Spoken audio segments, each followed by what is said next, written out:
Doctor Zakir Naik کے بارے میں علماء کا موقف کیا ہے؟ بہت سے علماء ڈاکٹر ذاکر نائک پر تنقید کرتے ہیں کہ وہ عالم نہیں، اور کچھ لوگ ان کو مجدد کا درجہ دیتے ہیں۔ کیا ڈاکٹر ذاکر نائک کو سننا درست ہے یا نہیں؟ حبیب صاحب سعودی عرب سے۔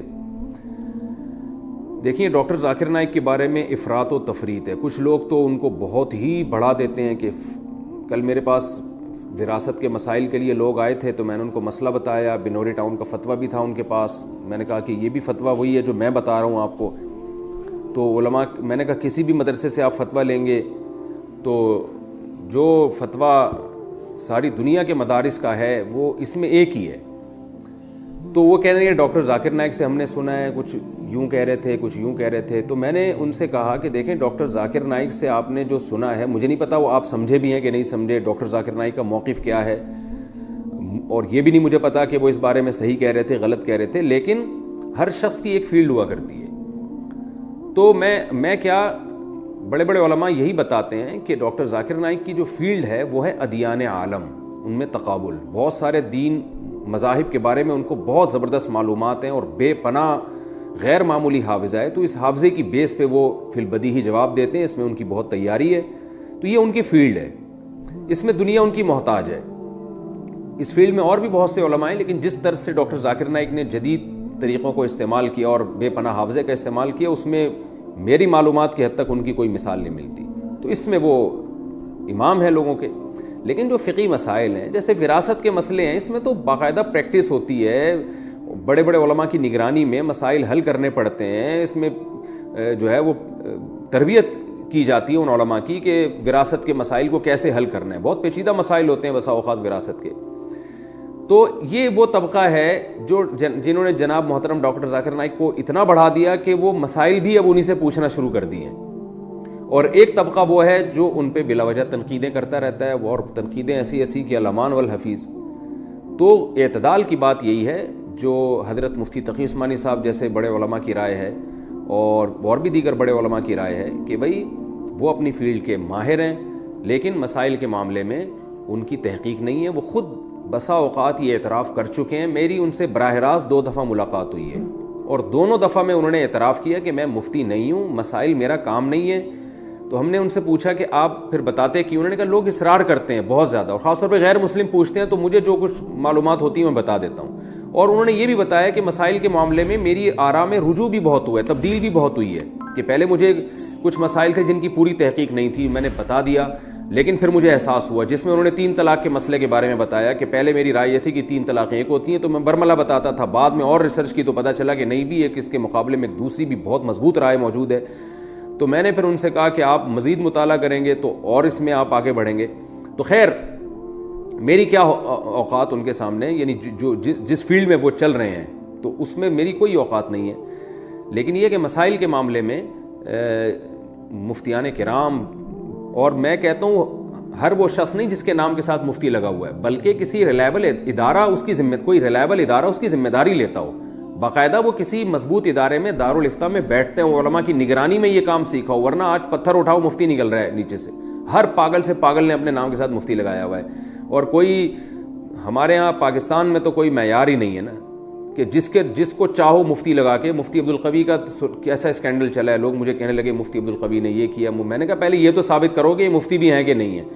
تو جس کے نام کے ساتھ چاہو مفتی لگا دو، اتنا سستا لفظ ہو گیا ہے ہمارے معاشرے میں، اور پتھر اٹھاؤ تو نیچے سے مفتی نکلتا ہے۔ عامل مفتی بنے ہوئے ہیں، روحانی عامل جو جن چڑیل بھوت بھگا رہے ہیں وہ مفتی بنے ہوئے ہیں، تو جن چڑیل بھوت بھگانے والے کا تو مفتی سے کوئی تعلق ہی نہیں ہوتا، تو وہ اپنے نام، روحانی ٹوپی ڈرامے جو ہیں وہ اپنے نام کے ساتھ مفتی لگا رہے ہیں۔ تو باقاعدہ جو بڑے بڑے دینی ادارے ہیں، ان اداروں میں چاہے وہ عرب میں ہوں، چاہے وہ پاکستان میں ہوں، بر صغیر میں ہوں، اس ادارے کا منجھا ہوا کوئی آدمی ہونا چاہیے جس نے باقاعدہ پراپر طریقے سے یہ کام کیا ہو، اہل افتاء کی نگرانی میں فتویٰ سیکھا ہو، تحقیق کرنا جانتا ہو، اس فیلڈ میں ماہر ہو، صبح و شام لوگوں کے روزمرہ مسائل آ رہے ہیں اس کے پاس، ان پہ ریسرچ کر رہا ہو۔ اس میں بہت کھوپڑی لگتی ہے، دماغ لگتا ہے، اتنا آسان نہیں ہے یہ۔ تو میں نے جب زندگی میں پہلا فتویٰ لکھا تھا نا، تو مجھے اندازہ ہو گیا تھا یہ کتنا مشکل کام ہے، فتویٰ لکھنا کتنا مشکل کام ہے۔ تو اور علماء کی نگرانی میں بیٹھ کے لکھنا، عوام کو تو بیوقوف بنانا بہت آسان ہوتا ہے، کوئی بھی حدیث کا ریفرنس رٹا لگا کے آپ پبلک کے سامنے رکھ دیں تو لوگ بیوقوف بن جاتے ہیں۔ تبھی آپ دیکھ لیں مارکیٹ میں نئے نئے لوگ آئے ہوئے ہیں جو پراپر عالم نہیں ہے لیکن مفتی بنے ہوئے ہیں. حالانکہ مفتی تو عالم کے بعد بنتا ہے. تو ایسے لوگ آئے ہوئے ہیں جو عالم ہی نہیں ہے لیکن ڈائریکٹ, یعنی ایک ایسا شخص ہے جس نے MBBS تو کیا نہیں ہے لیکن وہ گردوں کا اسپیشلسٹ بن گیا. تو گردوں کا اسپیشلسٹ, کڈنی اسپیشلسٹ تو بہت بعد میں جا کے بنے گا, پہلے تو سادہ ڈاکٹر تو بنے گا نا وہ.